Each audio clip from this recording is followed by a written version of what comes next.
ಮಹಾರಾಷ್ಟ್ರದಲ್ಲಿ ಮಳೆಗೆ ಮೈದುಂಬಿದ ಘಟಪ್ರಭಾ ನದಿಗೆ ಹರಿದು ಬಂದು ಅಪಾರ ಪ್ರಮಾಣದ ನೀರು ತುಂಬಿ ಹರಿತಾ ಇದೆ. ಸಿದ್ದರಾಮೇಶ್ವರ ಬ್ಯಾರೇಜ್, ಬಾಗಲಕೋಟೆ ಮುಧೋಳ ಹೊರವಲಯದ ಬ್ಯಾರೇಜ್ ಇದು.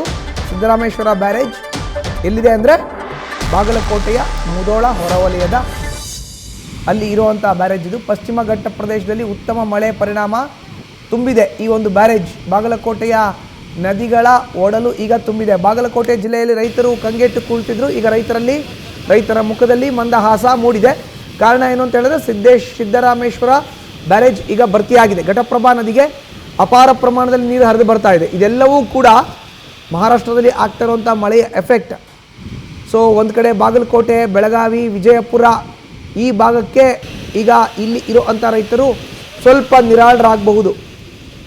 ಈ ಸತಿ ಮಳೆ ಇಲ್ಲಪ್ಪ, ಏನು ಮಾಡಬೇಕು ನಾವು ಅನ್ನೋ ಚಿಂತೆಯಲ್ಲಿದ್ರಲ್ಲ ಅವರೆಲ್ಲ ಒಂದು ಸ್ವಲ್ಪ ನೆಮ್ಮದಿಯಾಗಿ ಇರಬಹುದು. ಬಟ್ ತುಂಬ ನೀರು ಬಂದರೂ ಕಷ್ಟ, ಪ್ರವಾಹ ಆಗಿಬಿಟ್ರೆ ಆವಾಗಲೂ ಹಾಕಿರುವಂಥ ಬೆಳೆ ಹೊರಟೋಗುತ್ತೆ. ಸಿದ್ದರಾಮೇಶ್ವರ ಬ್ಯಾರೇಜ್ ಈಗ ತುಂಬಿದೆ. ಬಾಗಲಕೋಟೆ ಮುಧೋಳ ಹೊರಭಾಗದಲ್ಲಿ ಇರುವಂಥ ಬ್ಯಾರೇಜ್ ಇದು. ಘಟಪ್ರಭಾ ಮೈದುಂಬಿ ಹರಿತಾ ಇರುವಂಥ ಹಿನ್ನೆಲೆಯಲ್ಲಿ ಈ ಒಂದು ಬ್ಯಾರೇಜ್ಗೆ ದೊಡ್ಡ ಪ್ರಮಾಣದಲ್ಲಿ ನೀರು ಹರಿದು ಬರ್ತಾ ಇದೆ.